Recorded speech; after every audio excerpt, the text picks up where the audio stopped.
This week, the Mama Bus went to Tombstone. Thank you. Dodge the bullets. Yeah, dodge.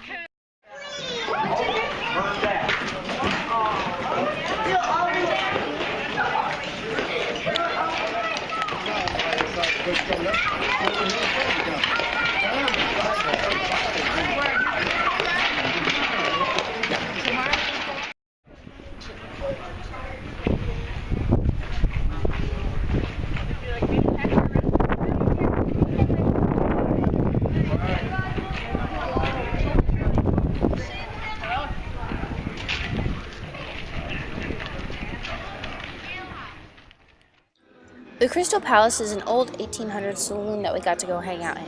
The guy here is the bartender, AJ. Mom, I don't want any. I hate whiskey. So was there any problems on the trip out here? No, everything's going fine. Tombstone, cheers! Cheers, cheers! Jesse, you're gonna spill it. Here's the road trip with Mom and Dad. 1, 2, 3, go!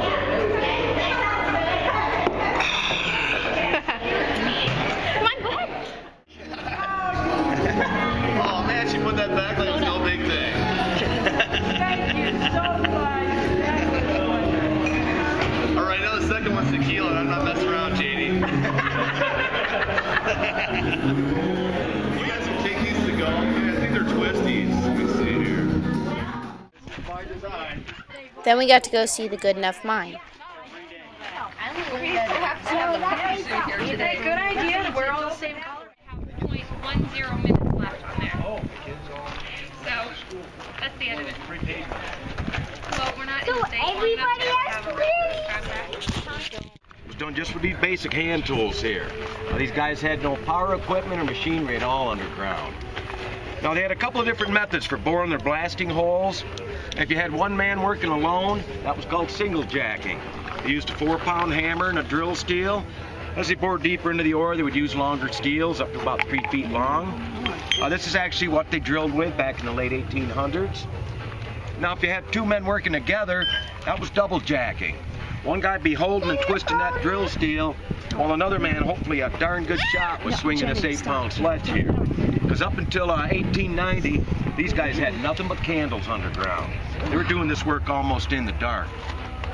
Now if a miner was drilling down into a surface like this one, in order to keep the sediment flushed out of the holes as they drilled, and have you move back a little to get all wet, they would take their old 1880s Gatorade bottle like this one here, and this is what these guys did 10 hours a day, 6 days a week. Now during a 10-hour shift, they could drill a series of 6 or 8 holes, kind of a triangular shaped pattern. They put their dynamite, caps and fuses in there, and they'd blow the ore apart. Boy, Auntie Ken, nice of you to get on the program with the red in your shirt today. That was accidental, apparently. Now there's 25 large mines like this one in the Tombstone mining district. That's about a 4.5 square mile area. They have a combined total of 350 miles of underground workings. Wow. Anywhere under the town, down in the wash here, and on these hills you're looking at, anywhere you're likely to walk there, you'd be right over top of one.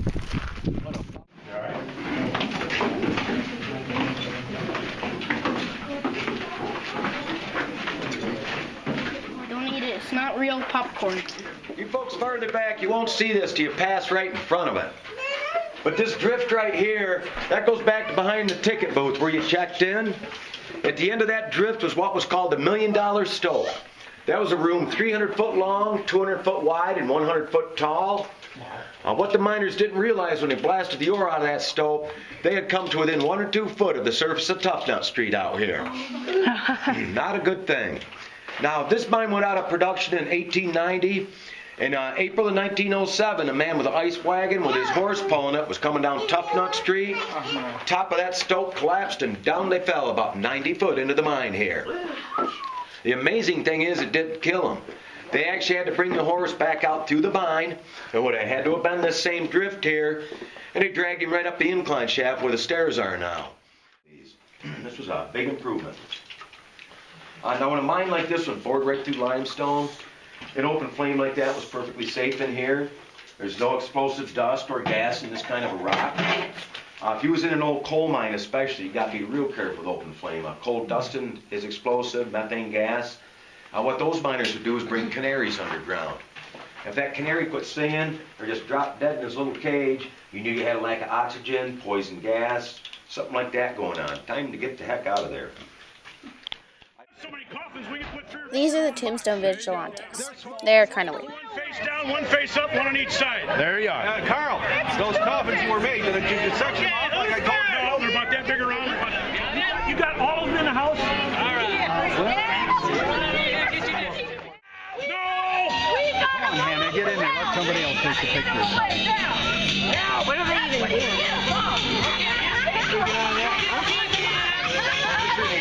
Is that Jesse? Can't get away. He's dumb enough, he'll stay there. Okay. Come here, kid. He'll stay there, he ain't going nowhere. All right, I want y'all raise your right hand. Oh, really? Raise your right hand. Your other right hand. Okay, raise your right hand. Okay, your other right. Now, I want y'all repeat after me, okay? I swear. Are they allowed to swear, Dad? I'm not their dad. You're not. I'm their uncle. Pretty big family. I'm the uncle. Okay, So yes. go ahead. Okay. I swear. I promise I promise. to do my homework. I promise to do my homework. To take out the trash. To do the cleaning. Do the laundry. Do the cooking. Come on. I promise. Okay. You guys got dogs? I'll do the sleeping. You got dogs? Yep. Okay, clean up after the dog. They'll eat ice cream. You got cats? No, they won't. I'll eat ice cream. Y'all promise to eat ice cream? Okay. All this, I promise, I promise. as a little Tombstone vigilante. As a little Tombstone. All right, you're all a little Tombstone vigilante. Oh, good. Yay. Except you. Oh. There you go. There you go. You can't go around this town shooting up people. What's the matter with you? I'm gonna go tell the marshal. Tell you what, do the marshal this while you're there. Duffield, get out of here now! You spawn!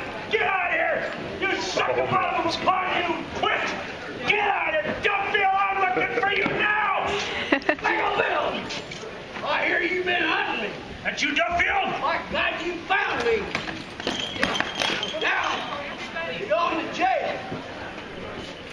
Duffield, I told you I'd find you, I didn't kill you.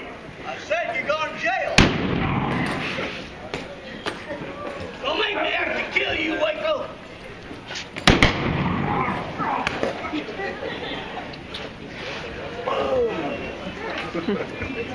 You come on now. Well, you found me. I serve Marshall Miller beat up here at the door service. Aye, sir. We were lucky enough to get to go for a free stagecoach ride. I don't think anybody said. November the 25th, 1881, Virgil, while he was town marshal, Virgil stepped out of the Oriental out onto the boardwalk when he was ambushed and shot twice by an outlaw. Had to kill Virgil, but he did lose use of his left arm. Now, Tombstone was founded by a man named Ed Shefflin. Ed Shefflin was a prospector and a cavalry scout out of Fort